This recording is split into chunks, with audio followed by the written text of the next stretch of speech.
دعا کرنا چاہیے۔ اب آئیے ایک اور فضیلت اس دن کی کیا ہے جس کا فائدہ ہم اٹھا سکتے ہیں۔ وہ حدیث اس طرح سے ہے، سنن نسائی اور مستدرک حاکم کی روایت ہے۔ نبی اکرم صلی اللہ علیہ وسلم فرمایا، ابو سعید خدری رضی اللہ عنہ اس حدیث کے راوی فرماتے ہیں، کہتے ہیں جو کوئی جمعہ کے دن سورۃ الکہف کی تلاوت کرے تو اللہ تعالیٰ اس کے لیے 2 جمعہ کے درمیان جو ہے نور روشن کر دے گا۔ جو کوئی جمعہ کے دن سورۃ الکہف کی تلاوت کرے تو اللہ 2 جمعوں کے درمیان اس کے لیے نور کو روشن کر دیتا ہے۔ اور لائٹ، روشنی کبھی فائدہ مند چیز ہے جس میں انسان کو دکھتا ہے، اور اندھیرا نقصان دہ اس لیے کہ اس میں آپ نہیں جانتے کیا آگے ہو سکتا ہے۔ تو نور ہدایت آپ کے لیے کر دیتا ہے کہ 2 جمعہ کے بیچ میں یہ نور چمکتا رہتا ہے آپ کے لیے۔ کیا کرنا ہے اس دن؟ سورۃ الکہف کی تلاوت کرنا ہے پورے جمعہ میں۔ تو جمعہ کب چالو ہوتا ہے؟ جمعرات کی رات سے، تو وہاں سے لے کر تو دوسرے دن تک کبھی بھی کر سکتے۔ کوئی ضروری نہیں جمعے کی نماز سے پہلے، کوئی ضروری نہیں جمعے کی نماز کے بعد، کوئی ضروری نہیں جمعہ کے دن فجر کے بعد۔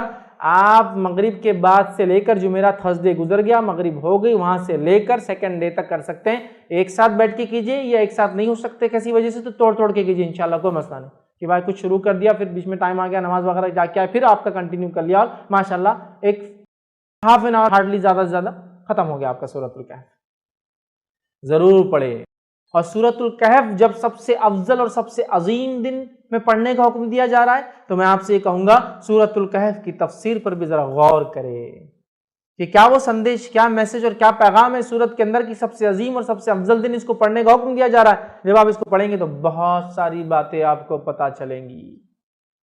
سورۃ الکہف کے اندر بہت سارے خزانے ہیں چھپے ہوئے، یاد رکھیے، جن کو آپ جب پڑھیں گے جمعہ کے اور سب سے افضل دن تو اس کو یاد رکھیں گے اس کو کہ یہ کیا ہے۔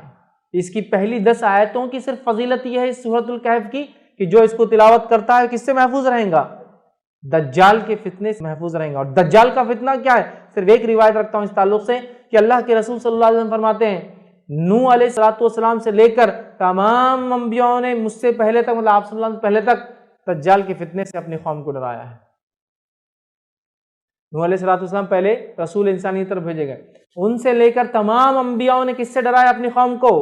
دجال سے۔ اور دجال کے فتنے سے بڑا کوئی فتنہ نہیں ہوا ہے، اس لیے تمام انبیاءوں نے ڈرایا ہے۔ اور صحابہ کو جب اللہ کے رسول صلی اللہ علیہ وسلم نے بات بیان کی، صحابہ کانپنے لگے اور ڈر گئے، کیونکہ وہ جانتے تھے آخری نبی کے بعد اس کا آنا تو طے ہے، لیکن ڈرانا پہلے نبی سے چالو، پہلے رسول ڈرا رہے ہیں اپنی قوم کو دجال کے فتنے سے۔ کتنا ڈینجرس فتنہ، اس سے بچ سکنا پہلی 10 آیتوں کی فضیلت ہے۔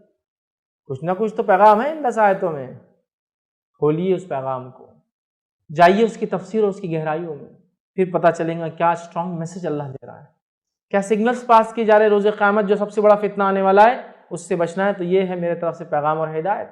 دیکھو، ڈیکوڈ کرو اس کے پیغاموں کو، ان میسیجز کو دیکھو، اس کی تفصیلات میں جاؤ، اس کی تشریح میں جاؤ۔